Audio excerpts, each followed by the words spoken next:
Le projet des classes culturelles a été initié par le gouvernement de M. Patrice Talon en 2018. C'est un projet qui vise à initier les apprenants en art. Quand je parle d'apprenants, je parle des élèves du secondaire en art. 4 disciplines artistiques sont concernées par le projet: les arts plastiques, la danse, la musique et le théâtre.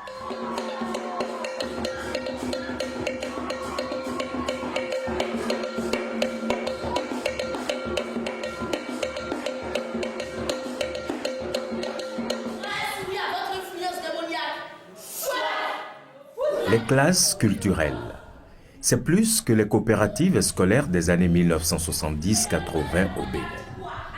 Ici, l'implication du gouvernement du président Talon est totale.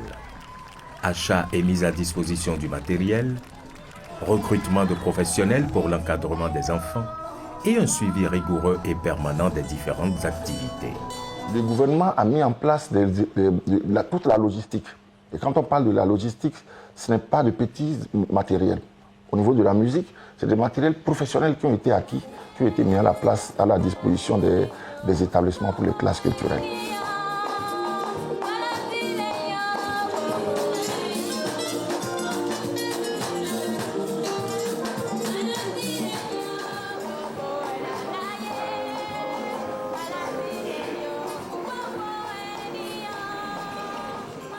Ces encadreurs sont 10 par établissement. Et donc, au total, sur les 89 établissements, ça fait 890 encadreurs qui ont été recrutés et qui ont des emplois directs dans le secteur de la culture et des arts. La femme africaine est multitâche. Cette fonction est représentée ici par plusieurs bras de cette femme africaine. De plus, la femme africaine est un mystère. Ici, l'on voit une femme dont on n'arrive pas à voir le visage. Cela explique le fait qu'on n'arrive pas à cerner tous les contours de la femme africaine. L'objectif du projet, c'est de détecter les talents, de renforcer ces talents à travers des apprentissages en atelier, parce que c'est 80% de pratique pour 20% de théorie. Sol, mi, fa, fa, sol, fa, mi, mi. Nous avons des ouvertures. Nous avons par exemple aujourd'hui à l'université des filières artistiques qui se font à l'INMAC par exemple. Ces enfants qui, d'une manière ou d'une autre, après le bac, peuvent décider de devenir, je ne dirais pas des artistes, mais d'aller se faire former beaucoup plus en art. Et ça fait toujours une corde à leur arc.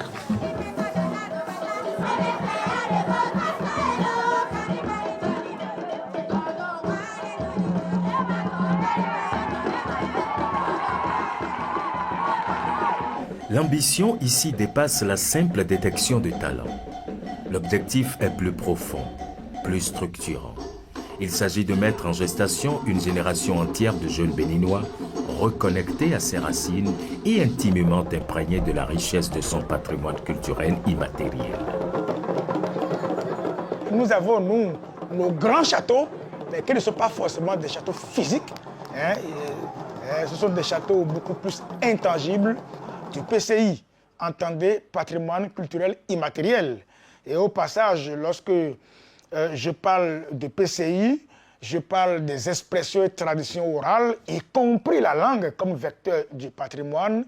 Je parle des arts de spectacle, je parle des pratiques sociales, des rituels et des événements festifs.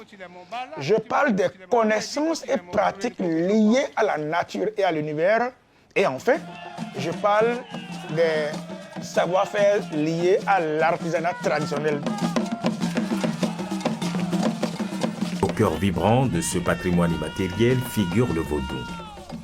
Longtemps confiné, il est aujourd'hui assumé et porté par une volonté gouvernementale qui y voit une richesse singulière, un marqueur identitaire capable de faire du Bénin une destination unique au monde.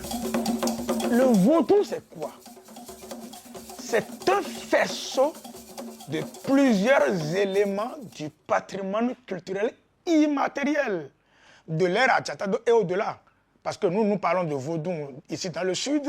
Chez nos frères Yoruba et pas apparentés, vous allez entendre parler de Orisha. Ailleurs, donc dans le nord du Bénin, ça a d'autres noms. Cette pratique, c'est purement du patrimoine culturel immatériel.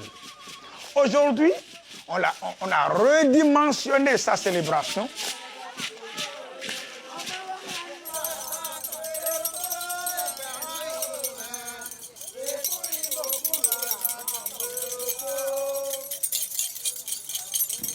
Vodunde.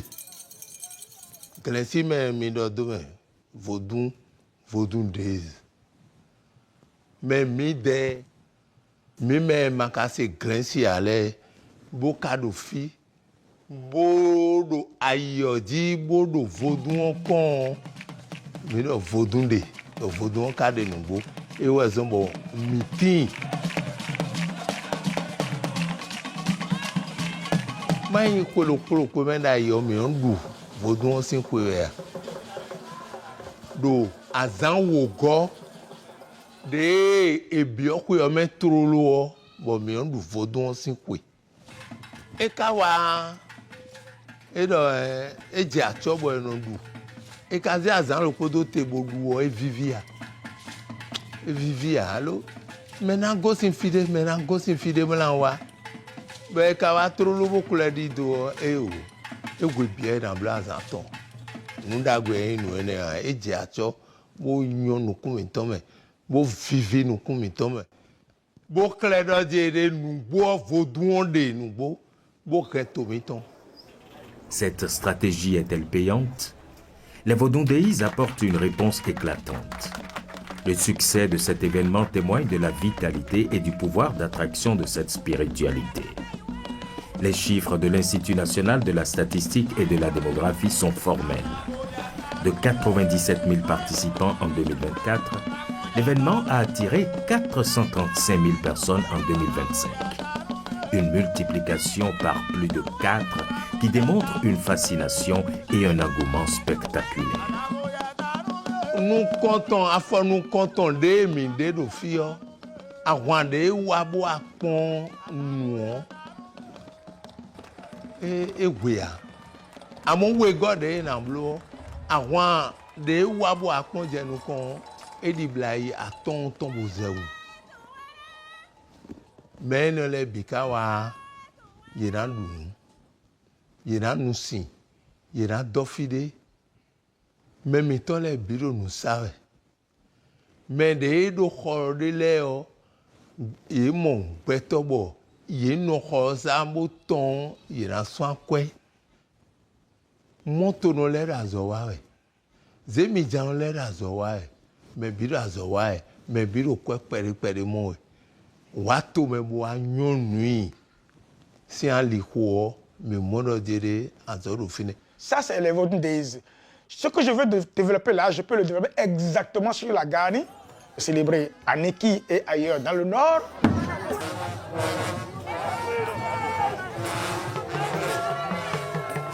Je peux dire la même chose du festival des masques qui a désormais lieu à Porto Novo.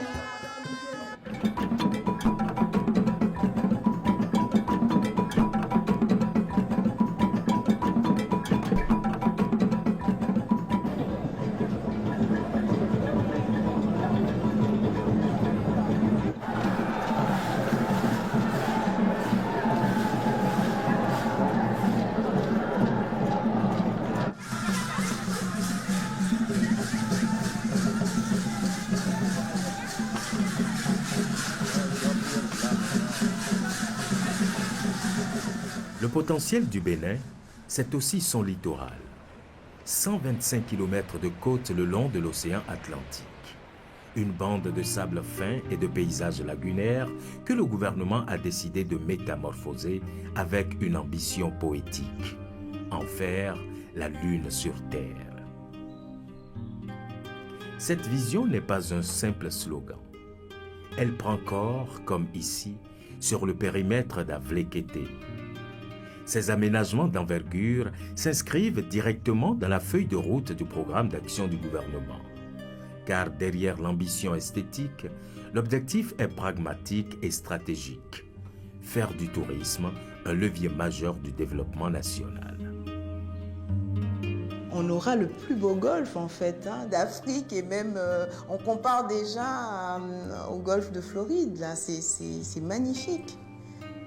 On est invité maintenant de partout pour justement s'intégrer assez rapidement en fait dans le réseau des golfs mondiaux, des golfs internationaux. Donc notre golfe n'a rien à envier aux plus grands golfs en fait internationaux. Ouidah incarne cette complexité. Capitale spirituelle du vaudou, elle est aussi indissociablement une ville-cité-musée. Son histoire est marquée au fer rouge par le contact avec l'Occident qui l'a transformée, bien malgré elle, en un pôle névralgique du commerce transatlantique. C'est d'ici que des milliers de captifs ont entamé leur voyage sans retour vers les Amériques. Face à cet héritage douloureux, le gouvernement a fait le choix de la restauration. En rénovant ces vestiges, l'action publique vise un double objectif: honorer le devoir de souvenir et transformer ces lieux de mémoire en pôles d'attraction culturelle et touristique.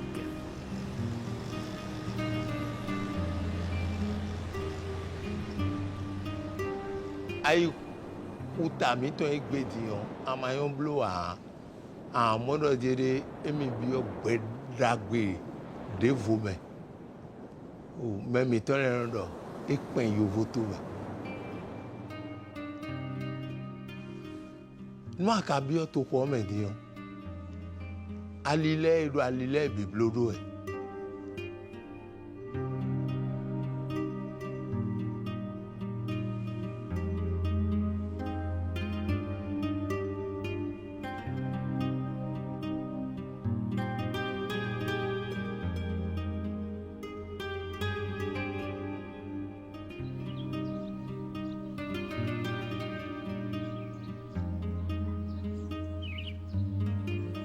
Le circuit que faisaient les esclaves depuis le fort portugais, la place aux enchères, l'arbre de l'oubli et tout ça, jusqu'à justement la porte du non-retour et aller au bateau. Donc c'est vraiment la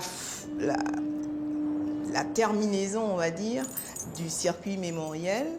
Et on la termine de la façon la plus, comment je dois dire ça, de la plus poignante que possible. On a décidé de reconstituer à l'identique ce bateau, comme un bateau qui n'est jamais parti, un vrai bateau négrier. Ça reconstitue tout ce qui a été l'horreur de la traite de l'esclavage, nous invitant justement à un recueillement, à une méditation, et pour que tous nos enfants, je dis nos enfants parce que je suis afrodescendante, tous nos enfants disent plus jamais. Porto Novo, la capitale, n'est pas en reste dans cette renaissance culturelle. Déjà hôte du spectaculaire Festival des Masques, elle s'apprête à accueillir une institution d'envergure mondiale, le Musée international du vaudou. Plus qu'un simple lieu d'exposition, ce musée est pensé comme un symbole fort. En offrant cet écrin à cette spiritualité, le Bénin ne se contente pas de célébrer son propre patrimoine. Il propose une contribution intellectuelle et philosophique majeure à la civilisation de l'universel, affirmant la place du vaudou dans le grand dialogue des cultures et des savoirs du monde. Ici, on est sur un site d'environ 16 000 m² et un site qui est relié à la place Tofa, qui est réaménagée également dans le cadre du projet. La place Tofa fait environ 11 000 m². Donc, sur le site principal du musée du Vaudou, aujourd'hui, on a dans la programmation architecturale au total 5 salles d'exposition, dont une salle dédiée aux expositions temporaires. La démarche s'inscrit dans le besoin de se rapprocher le plus possible de figures que l'on trouve déjà dans l'architecture au Bénin, notamment les formes circulaires.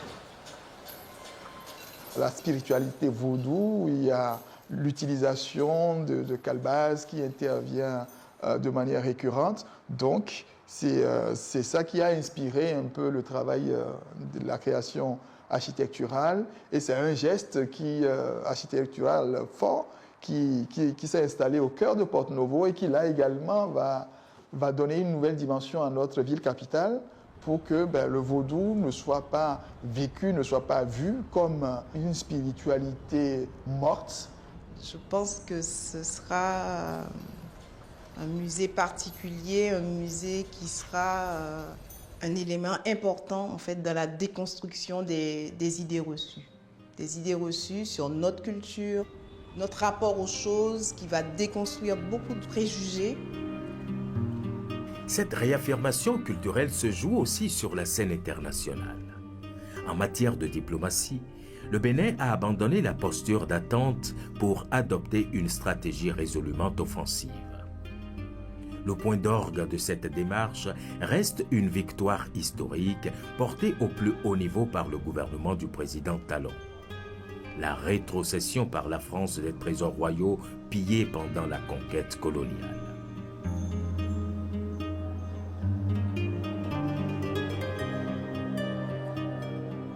D'abord, c'est très beau, et puis c'est un grand moment. Et penser qu'il y a un peu plus d'un siècle, mes anciens compatriotes étaient venus ici, avaient pillé, et qu'aujourd'hui ça revient avec beaucoup de solennité. Je suis venu voir comme tout le monde. Je suis venu voir avec les yeux du royaume. Ça fait plaisir, non?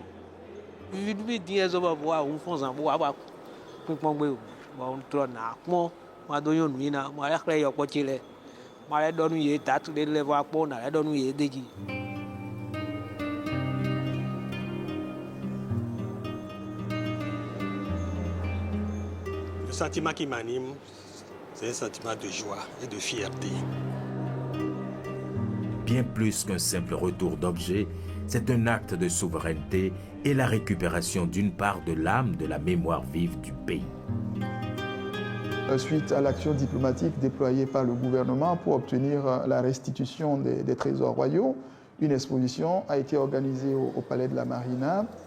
C'était une exposition diptyque, il y avait 2 volets.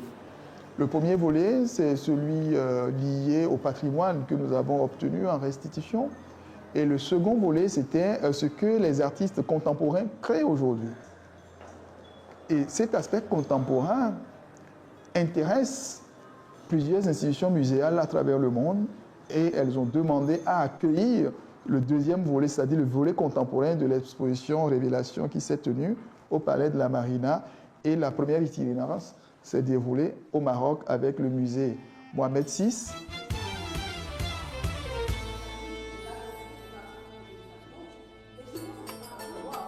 La France a restitué 26 œuvres très récemment à Cotonou. Ça fait, je crois, l'objet d'une magnifique exposition dont on a parlé dans le monde entier. Et je crois que venir ici au Maroc pour montrer ces artistes contemporains, c'est à la fois parler de ce que le Bénin fait de mieux en matière d'art. Ensuite, cette exposition s'est déplacée vers la Martinique. Et vous avez constaté que le chef de l'État en personne s'était déplacé pour l'inauguration de cette exposition-là. Et là également, le rayonnement du Bénin a été apprécié.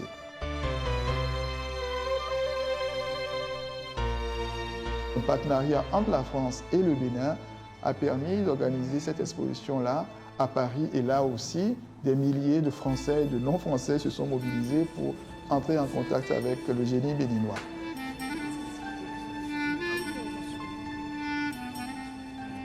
En marge de cela, il faut citer également notre présence à la Biennale de Venise pour la première fois avec notre pavillon propre. Ça ne s'est jamais produit. Donc aujourd'hui, nous sommes positionnés comme une place forte de l'art contemporain dans le monde. Et notre pavillon a été classé parmi les 7 meilleurs pavillons par le magazine des Beaux-Arts qui est spécialisé dans ce type d'activité. On vient de finir avec l'exposition d'Osaka au Japon. Le Bénin révélé ne s'arrête pas là. Je pense que ça va être... Parce qu'on a un pays magnifique. Donc on le découvre encore et on va continuer à avoir cette même politique de mise en valeur.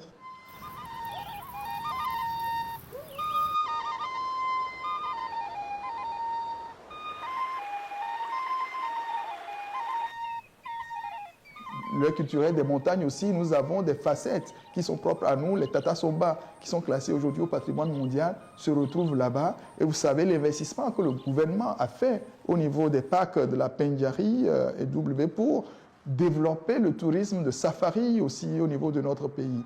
Ce que nous avons comme espèce dans ces espaces-là n'a rien à envier à ce que les autres espaces qui sont très fréquentés aujourd'hui ont. Je veux parler du Kenya, je veux parler du Zimbabwe, je veux parler de l'Afrique du Sud.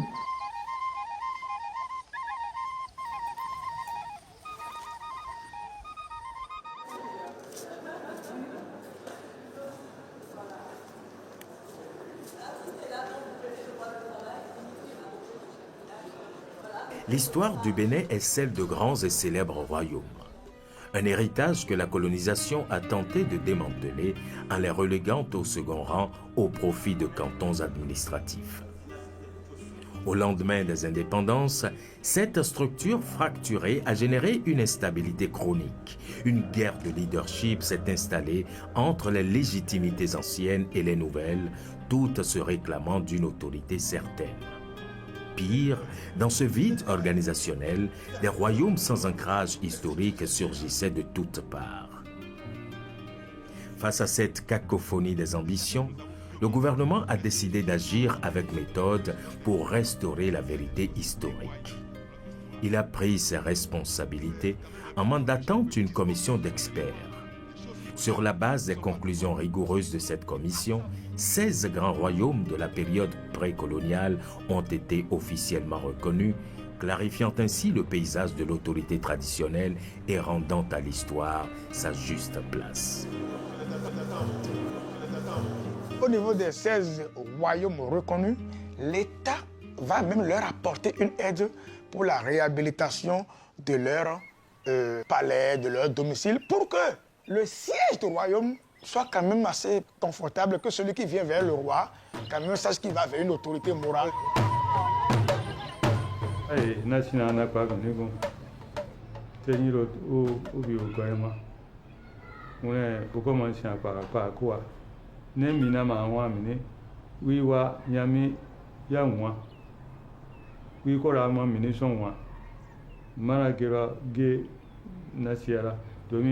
Minawa mi ngokuru na kwa kuna ni manna manduri mo we mo kunya mo dia ba sonwa ugoido ge ba sonwa pro ba dia e pe ya mo wure mo ba kwero sonwa mi ara san ye no mo e pe me mama ya mandure nten na wa mi ni ka man ta ma de nyam pa na wa so nambe vitani moto yen son na ba mero sia toto kala ka gia e ba kwa. Si vous allez plus loin, l'État leur apportera un certain nombre de je veux dire de facilité aussi pour leur permettre de jouer pleinement le rôle qui est dans le leur, celui d'aider l'État, mais dans la limite des prérogatives à eux concédées par la loi. Partout, on espérait ceci parce qu'on se rencontre avec les autres chefs traditionnels lors des réunions. Les Béninois sont souvent malheureux parce que le Bénin ne les reconnaissait pas. Tandis que les autres nous disent ce que le gouvernement leur fait. On leur construit des palais, ils sont véhiculés et ils sont primés par moi. Eux-mêmes et leurs cours. Ce qui ne se fait pas au Bénin. Grâce au gouvernement du président Patrice Talon, ce texte a été voté, promulgué par lui-même. On est très contents et fiers de ce gouvernement. Lorsqu'on parle de civilisation équestre, de culture équestre au niveau du Bénin, on ne peut pas faire abstraction de la culture générée par le Grand Borgo. La culture de cette ère culturelle-là tourne autour de Niki et de son roi. Et le gouvernement a décidé d'investir dans cet espace-là pour en faire également le tourisme.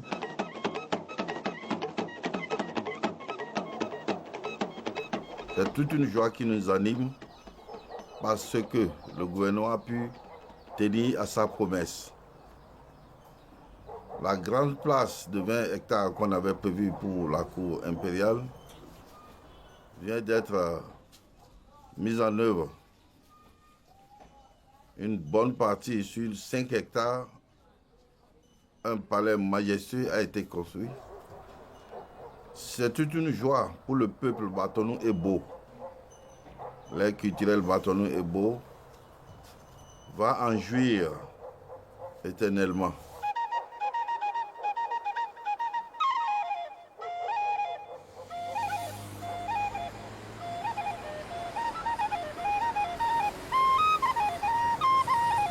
Petit pays d'Afrique de l'Ouest de par sa taille, le Bénin reste un grand pays.